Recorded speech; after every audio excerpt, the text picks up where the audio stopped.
Hey guys, I'm cleaning up right now, getting ready for my Twitch stream, so just thought I'd talk about this while it's fresh in my head.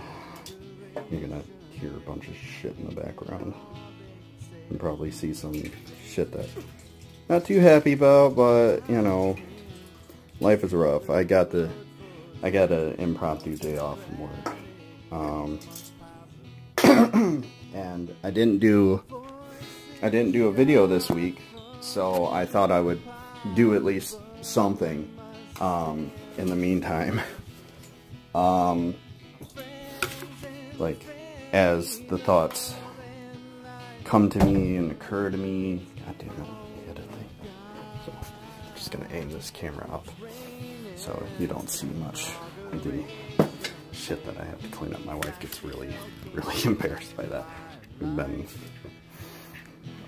due to a number of things, a little busy. So I just got done watching ContraPoint's video. I've been going through all of her back catalog from all over the place, just to kind of get an idea. Like, I had been hearing about her for a while. Mind the up nose shot. What is that? I'm trying to get ready for this Twitch stream I've been waiting to do all day. I woke up feeling like shit. So is that my shockwave? Not sponsored.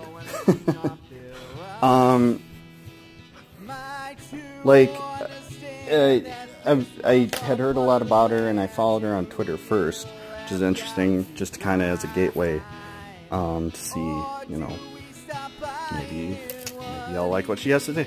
And she is very, very good.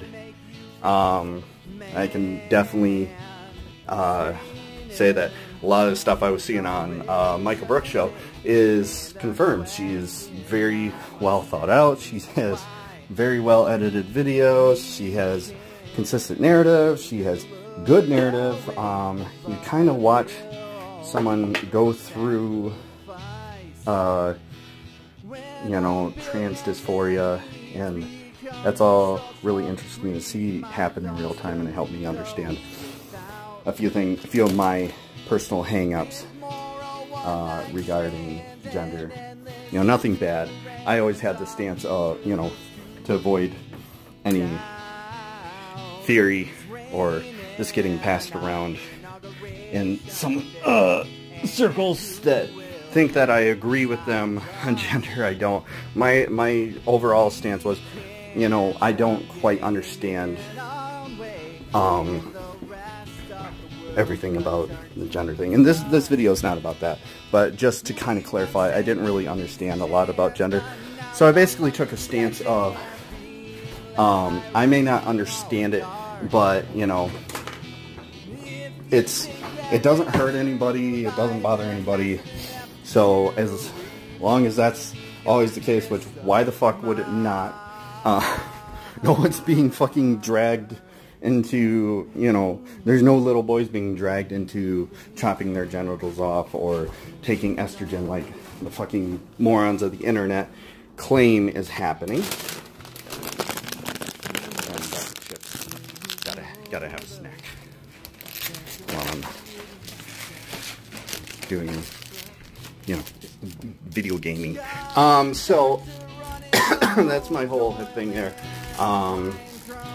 Which is funny because I actually got, during the whole Ricky Gervais thing, I was actually getting some pushback from someone who claimed that she's being prosecuted because of her stance on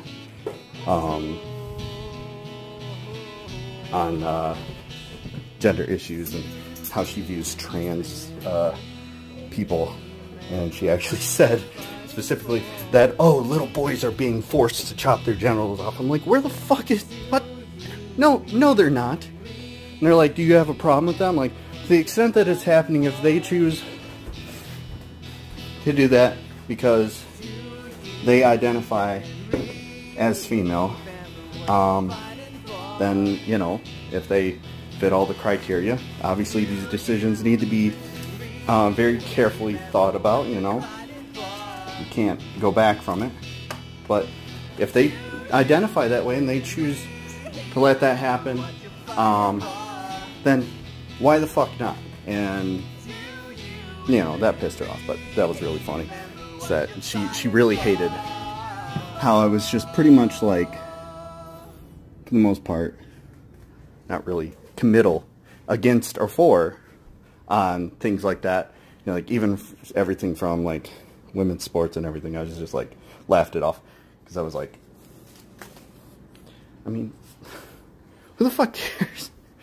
You know, why is this hurting you? Why is this bothering you? You know, not who the fuck cares, as in these people shouldn't be protected. Of course they should. Who the fuck cares, as in, you know, why can't we just let people be who they are, you know? It's not fucking hurting you. It doesn't bother you. And it shouldn't be a situation where, oh, this is like the fucking, you know, worst thing to ever happen to humanity. Because that's what I believe, and somehow, you know, I like to ask these people, you know, show me on the fucking doll where the trans person or the trans person existing in public hurt you.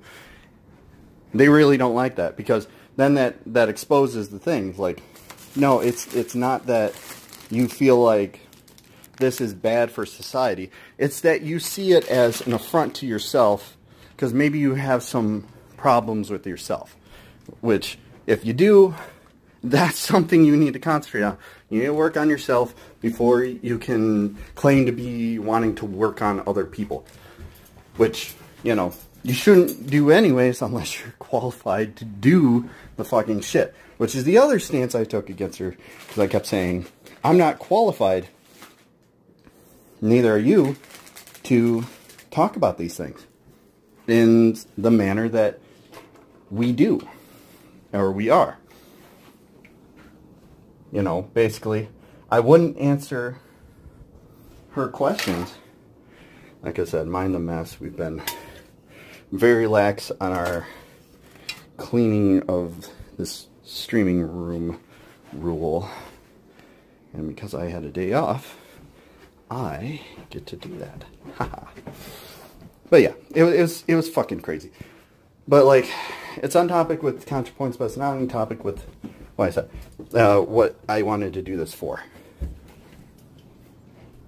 I just watched her commentary on a video I watched that it was her commentary on, is Trump racist? You know, she made that video, which I think was a very good video, but, you know, her misgivings were on it, where it preached to the choir a little bit too much. Okay, I think I'm good. Which, yeah, I can get that by, like, a lot. God, I've been walking around a lot. I don't care about that. Sorry. Doing a thing on my laptop. Zoe, you're fine.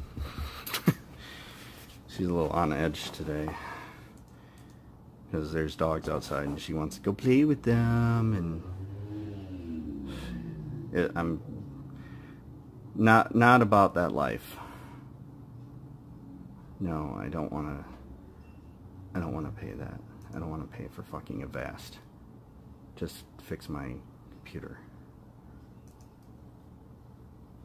Alright, or don't. Fuck you. Go away. Anyways. So, she had this interesting perspective on it all, where she said, yeah, she was preaching to the choir too much by pointing out the synonymous agreements that go on between white nationalists, Trump supporters, and, well, KKK, neo-Nazis, all those people, you know, in Stormfront. And she said, you know, I see now that that's not really helpful, Again, this isn't the point of the video, but I'm leading up to it as we go. Put that in the trash. Throw these in the hamper. So she basically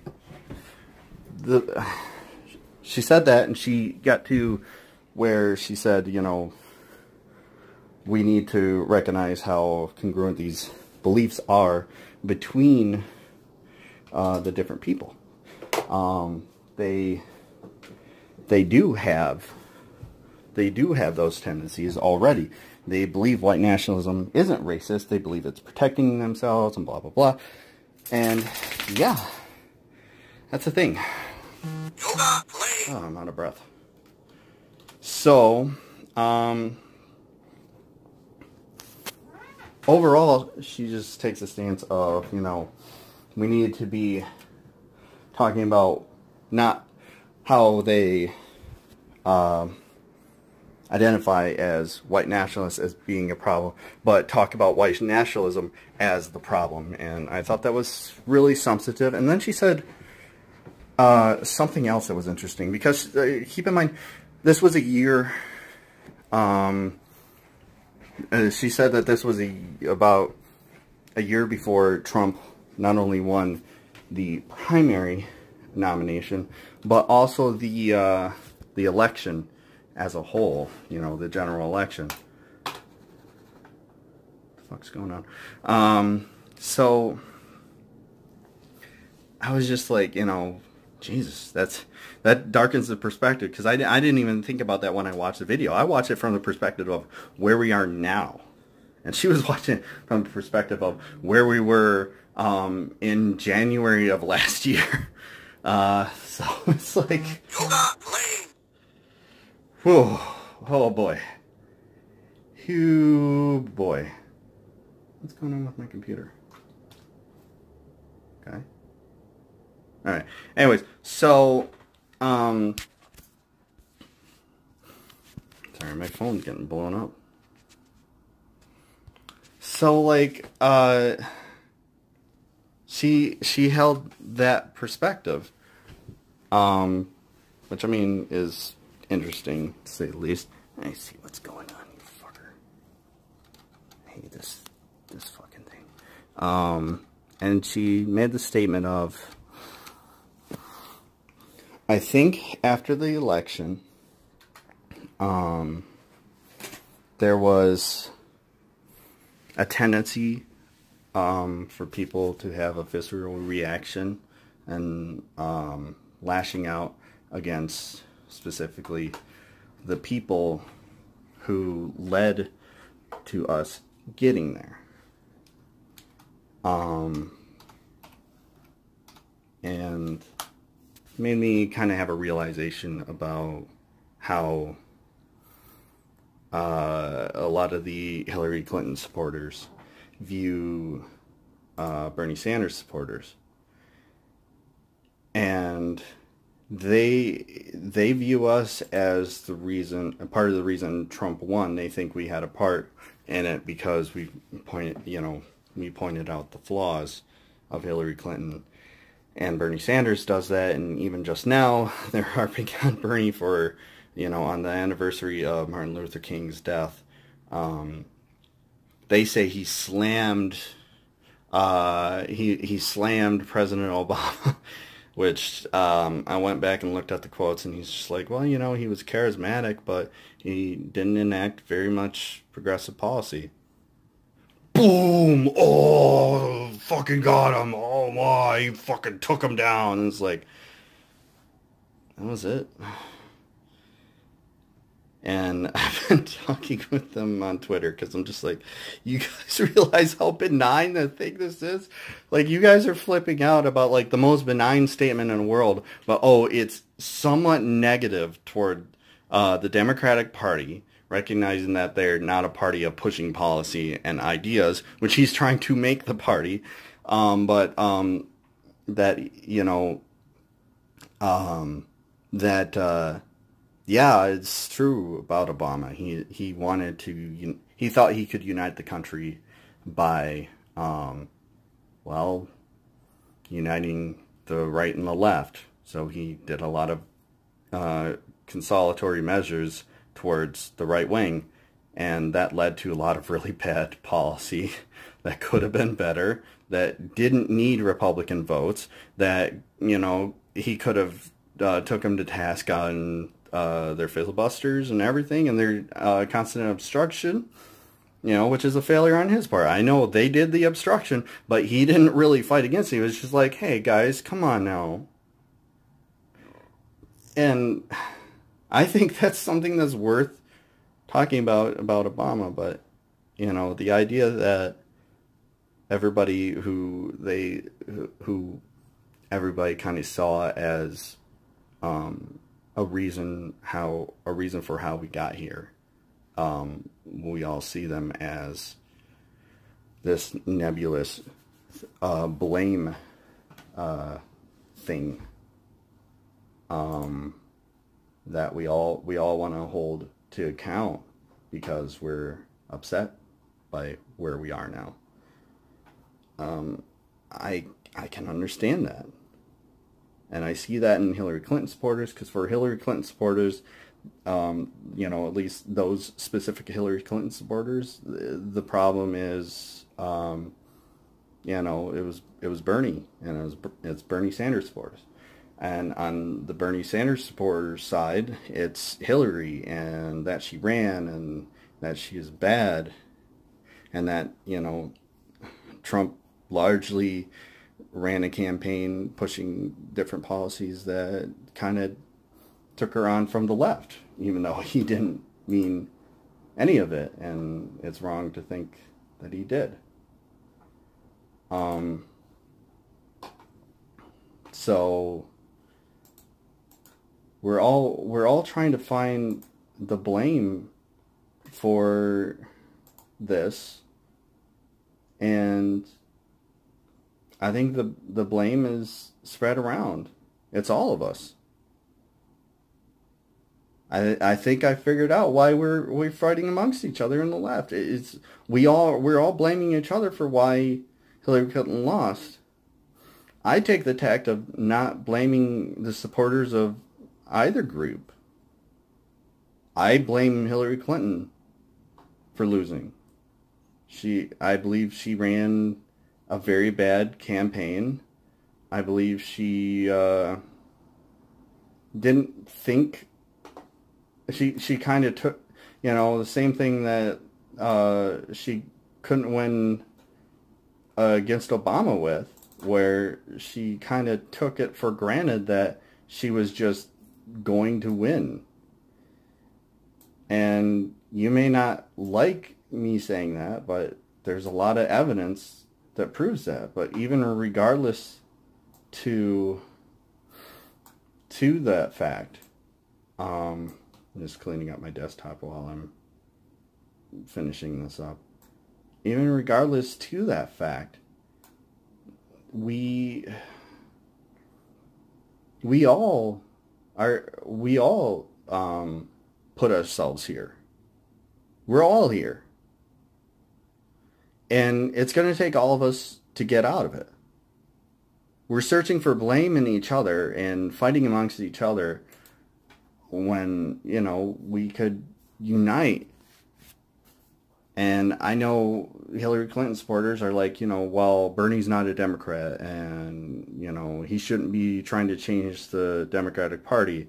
And the Bernie Sanders supporters kind of agree and are like, you know, he should be third party and become this nebulous, unelectable third party candidate that has no backing at all, except for that's incredibly stupid, and why would anyone do that? And also to Hillary Clinton supporters, why the fuck does it matter that he's not a Democrat? He's trying. There's reasons why he won't call himself a Democrat, because the Democratic Party, while closer aligned to his policies than the Republican Party, just simply isn't there yet, and are still fighting against him because they want them to stop taking corporate money. So there's there's bad points on both sides and there's good points on both sides, and we're fighting each other because we turn the bad points into this pejorative, and we can't get past it. So we end up relitigating the whole thing over and over again because we want to blame each other. You know what? We're all at fault. Blame yourself. Now, can we get past this? Can we move on? 2016 was 2 fucking years ago. Can we move the fuck on? I'm so tired of reliving that night. And we still are. So, get over yourselves. I'm over myself. I'm done. I don't care about the 2016 election anymore. 2018. It's coming up in November. That's this year. Let's talk about that. Let's move on. Stop blaming each other and accept our own blame so that we can move on and go, well, maybe we did fuck up. So, what are we going to do about it? That's a constructive question. And that is the point of my show. Thanks for watching. I hope this helped.